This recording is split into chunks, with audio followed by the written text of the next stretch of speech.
Hey, what's going on, you guys? Welcome you guys to the channel. It's your boy Big Dog back with another one take review. There we got one for Jumanji the Next Level. Just got through watching this junk about, say about an hour ago, so it's still pretty fresh on my mind. This is a non-spoiler review though. I enjoyed this film.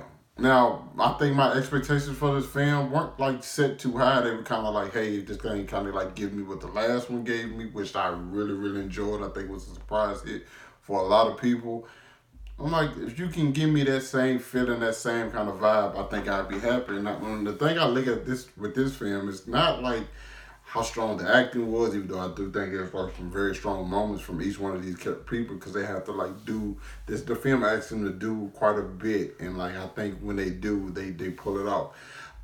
My thing about it is like, will I laugh, and how much do I feel like this film has a rewatchability? You know what I'm saying? And I think it is very rewatchable. Like if somebody invited me to go see this film again, I would, because I think there's certain laughs I may not caught the first time around, but I laughed a lot. I think The Rock was great. Karen Gillan was great. Aquafina, new addition to the cast, was great.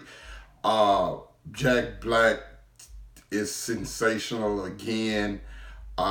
It's just everybody, the whole entire cast. You know what I'm saying? I think this is a very, I mean, it's pretty much, hey, somebody goes back and the kid goes back to the game, they have to go back and they get it. You know what I'm saying? Just it so happens they have Danny DeVito and Danny DeVito's character and Danny Glover's character also going into the game. So it's like kind of different people in different avatars. This time the game seems to be broken, which that's if my biggest thing is that if I had a big complaint, it's like they kind of like stressed the fact that the game was broken, yet the game actually wasn't. It kind of still like played out. I thought there would be times where it's like it would be glitches and stuff like that. And like one I think I saw in the trailer with like the ostriches when you just see them just popping up and like, oh, this is not.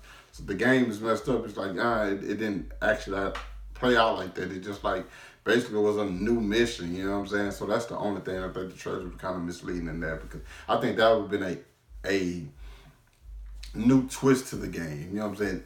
Also that, and like the concept of like, hey, somebody can't leave this time, you know what I'm saying? I also thought that was going to be like a part of the film, and that actually wasn't. It's just like, hey, we just going back to the game and get this guy, beat the game a different level this time and get back out.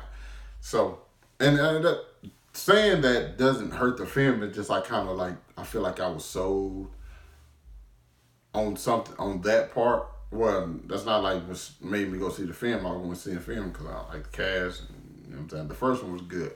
It's just those elements I thought would have been interesting, and they're not even in the film. You know what I'm saying? That's the only thing.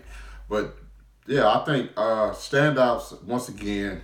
Kevin Hart, Jack Black. The Rock actually does some really good work in this too. And there's a certain scene with Karen Gillan. Is it Karen Gillan or Karen Gillan? I think it's Karen Gillan. But she has a certain scene where she gets to like do some extra stuff, and it's really entertaining. Like I said, I went to the film to see it. Like, how much can I rewatch this, and how funny it is. You know what I'm saying? I think it landed on both fronts with that. You know what I'm saying? There's certain stuff. I will say this. I feel like they could have chopped maybe 10 to 15 minutes off this film. I know a couple of spots where it kind of be like, yeah, maybe we could have heard this up, but this shouldn't have carried it on as long as it did. But other than that, I really enjoyed the film. So, but Jumanji the Next Level, I have to give it a solid B. Good film. Definitely check it out. I think if you like the first one, you should enjoy this one. It kind of suffered from a little bit of sequelitis, but for the most part, I think you kind of know what you're getting yourself into, and it's a very enjoyable ride. So yeah, you guys let me know if you thought about it. If you've seen it, down in the comments, hit that like button, subscribe to my channel. I'll catch you guys later. Peace.